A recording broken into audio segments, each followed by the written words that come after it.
Raptor. Its name means dawn thief because it lived at the dawn of the age of dinosaurs. Eoraptor made its home in what is now Argentina about 231 million years ago. Beside that is a kind of skinny dinosaur named a Coelophysis. Its name means hollow form because they had hollow sacs of air in their joints instead of cartilage. Coelophysis is the oldest known dinosaur from North America.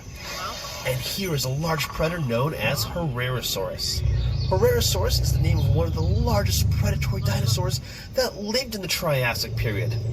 It lived in what is now Argentina about 231 million years ago. Hey there! Folks, this is Safari Sarah. The Triassic period was the dawn of the age of dinosaurs, but it too had to come to an end.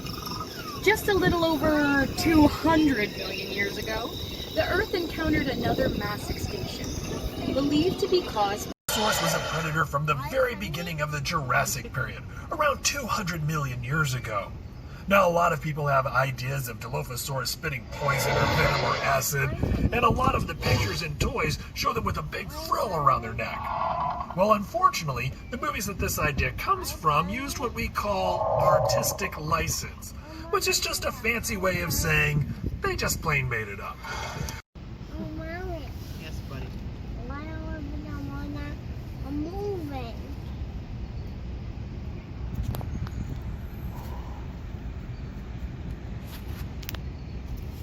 Like this one is not moving, right? This one is not moving.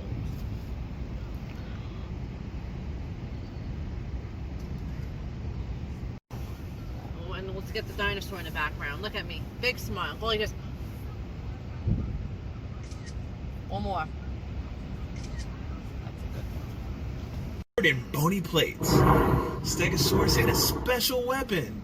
Along its tail, it had a set of spikes called a thagomizer that it would use to defend itself from predators. And the predator it had to worry about the most was Allosaurus. T-Rex isn't the only scary meat-eating dinosaur we have here at Jurassic Quest. Allosaurus was one of the larger predators around in the late Jurassic. As scientists have found signs of microscopic stress fractures on the bones of their forearms. This happens in bones when a person or an animal is using force to move heavy weight with their bodies. They might have used their arms to keep prey from getting away, or possibly to hold onto a Stegosaurus's tail to avoid getting hit. The little guys in the scene are called guanlong. They're an early member of the Coelosaur family that lived in what is now China.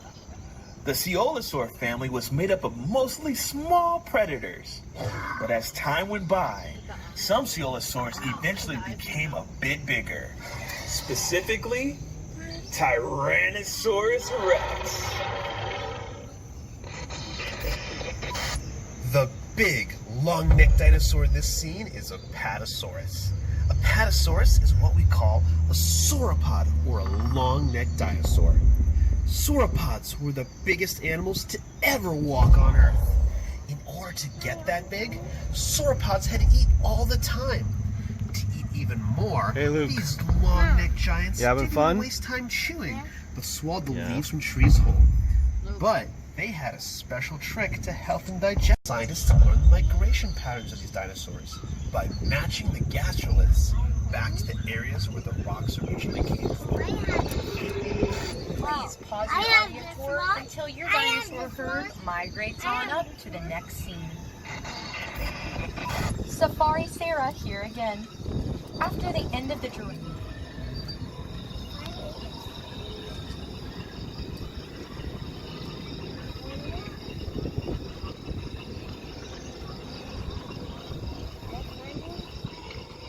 Well, Lucas, are you asking if they're friendly? Look at the mouse.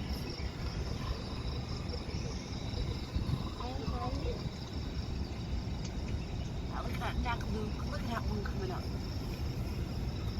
Oh, yeah, I can somehow go.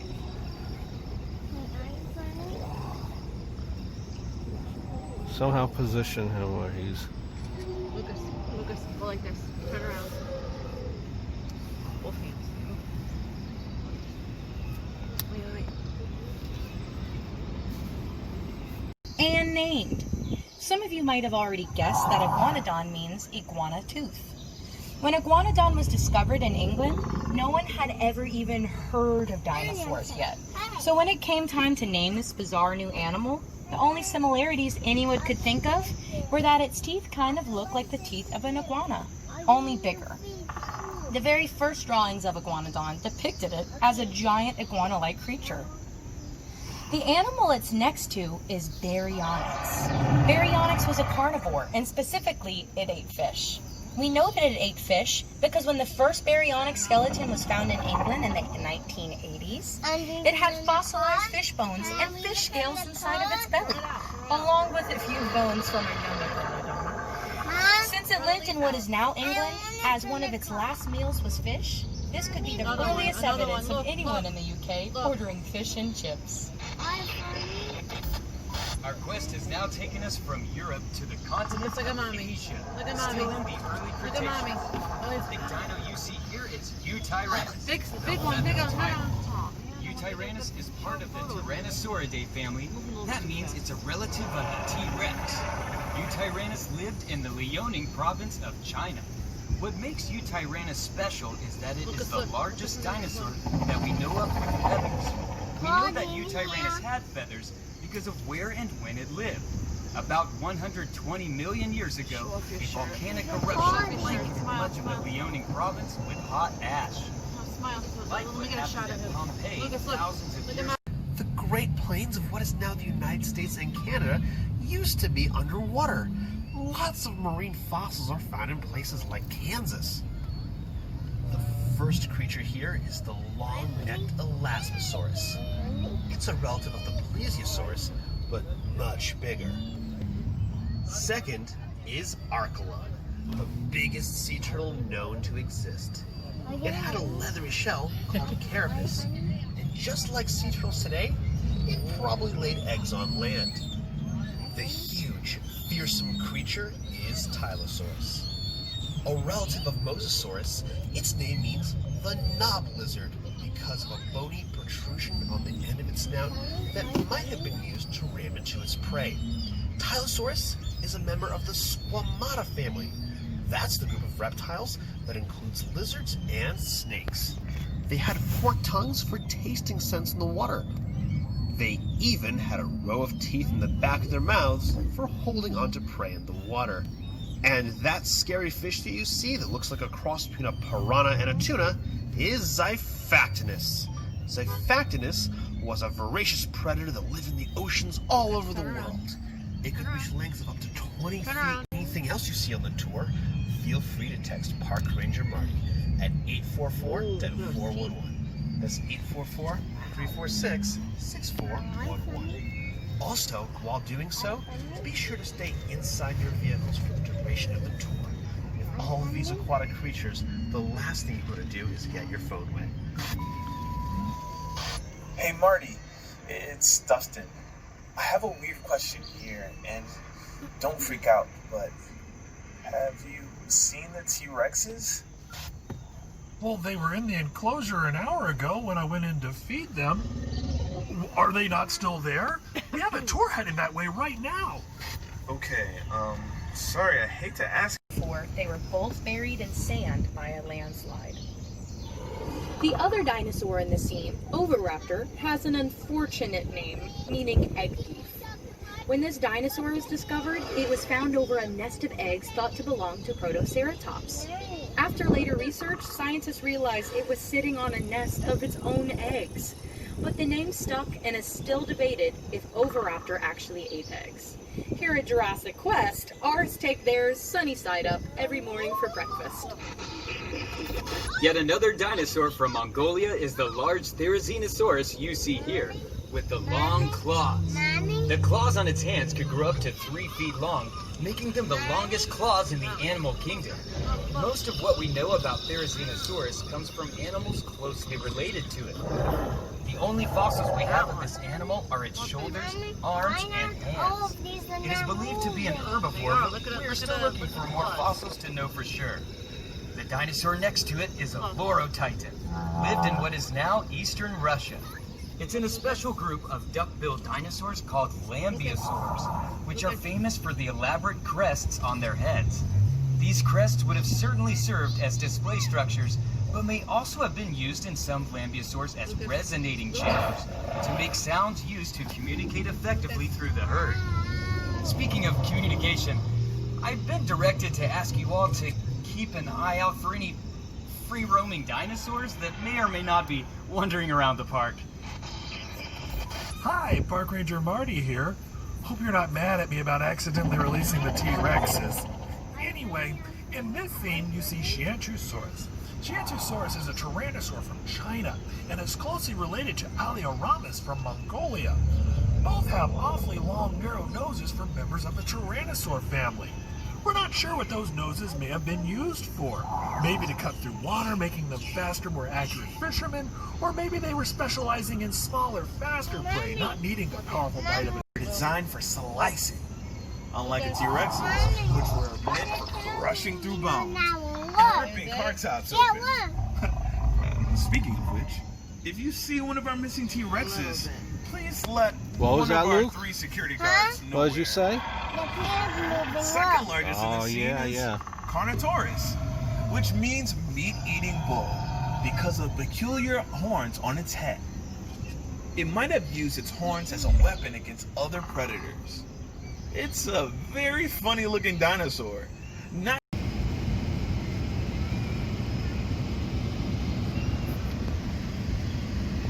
Look out, Luke, he's gonna bite your hair. I'm hungry.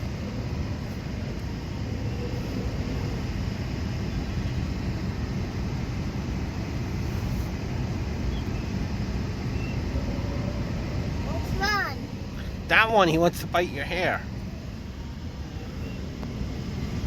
This one looks hungry too. He's gonna bite me? I think so.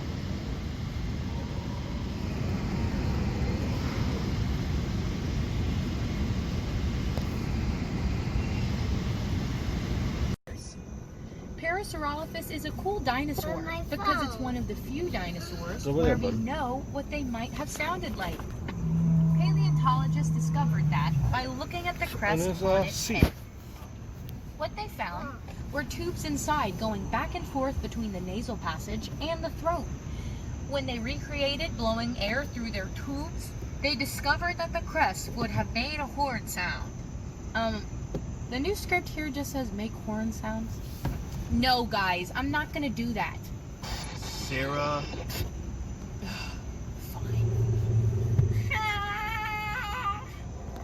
By the way, hadrosaurs are prey animals. Their sound might have attracted large predators. If our missing T-Rexes hear that sound coming from one of your cars, they might be following the tour back in the direction of their cage. So perhaps we should move on to the next stop. Yeah. Quetzalcoatlus is the largest flying animal to ever take to the sky.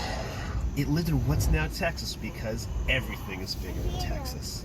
It's named after the Quetzalcoatl, the Aztec feather serpent deity.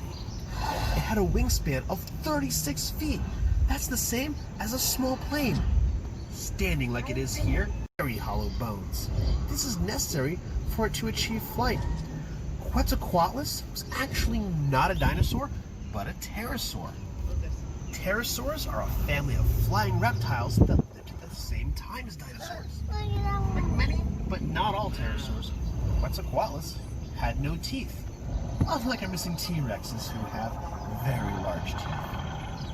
Now, if you have any other questions about the creatures you see, go ahead and text that question to 844-DINO-411 or 844-346-6411. Look at that beak, Luke. The big carnivore in here is Albertasaurus. Albertasaurus is a close relative of T-Rex, roughly half the size of a fully grown T-Rex. Very carefully, you can almost hear it apologizing. Sorry about that. The other dinosaur here, Anzu, was named after a Mesopotamian bird demon. It is a large North American oviraptorid found in the Hell Creek Formation of South Dakota and had a beak with no teeth. Anzu is relatively a new discovery, and scientists are still trying to learn more about this creature. With bits of bones on their skin called osteoderms. They are known for having a bony club tail, which was used to swing back and forth as a weapon to deter predators. Scientists have even found a T-Rex fossil with a broken leg that was shattered at about the same height as an Ankylosaurus tail club. This suggests that Ankylosaurus could fight off a T-Rex and possibly even win. The animal here is a Pachycephalosaurus, meaning thick-headed lizard, named after its thick, domed skull. It is often depicted as being used to headbutt each other for dominance, but some scientists think it is more likely used for display, and that the large dome didn't grow until much later in life, which has implications for the next dinosaur in this scene, Draco Rex Hogwartsia. And if that sounds like something from a Harry Potter book, that's because it's from a Harry Potter book. The name actually means Dragon King of Hogwarts, because its skull looked a lot like the skull of a dragon. There are some who think that as this dinosaur aged, the shape of its skull changed, and that what we're really seeing here is a juvenile Pachycephalosaurus. But we won't know for sure until more fossils are found. I've got great news, everyone. Our brand new head of security, Lisa, has managed to locate one of the T-Rexes and lure it back to his area.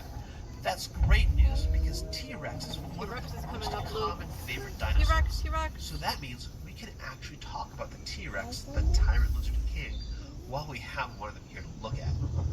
Tyrannosaurus Rex had the most powerful bite of any land animal, between 8,000 and 12,000 pounds per square inch. They needed such a powerful bite to crush the bones of the prey, or even tear through the roof of a car. T-Rex. Wow, Luke. Wasn't the only trick that T-Rex had up its very short sleeve. It also had something called a septic bite. T-Rex had very short arms, so it couldn't brush its teeth. That means its mouth was filled with bits of its last meal, filling its mouth with bacteria. When T-Rex went hunting, it would sometimes bite into prey that got away. If that happened, some of the bacteria from T-Rex's mouth might infect the wound, causing the prey animal to get sick. T-Rex could use its terrific sense of smell to track that prey down. Let's get out of here before that other Rex picks up our scent. On to the next area, the Triceratops. Park Ranger Marty can tell you all about them. They're his favorite. Make sure to pause your audio tour until you reach our next dinosaur. What they actually were was no less scary. The good news is that Megalodon is definitely extinct, despite what some TV shows and movies would have you think. While the ocean can be treacherous, Megalodon is not treacherous. At least, not anymore. Hello? Is this thing on? This is Lisa, Jurassic Quest Security Liaison. Does anybody copy? I'm okay. It looks like our guests made it out safely, too. Be sure to let the guests know that they can... Let's see. Show me the box. Oh, no, turn around. Oh, wow. That's cool, bud. Oh, remote control T-Rex. That's awesome, buddy. You can't miss Jurassic Quest. The dinosaur park and drive-thru experience, bringing you a prehistoric adventure. You meet dinos and you get a free safari photo. That's Get your cool, tickets bud. at Jurassic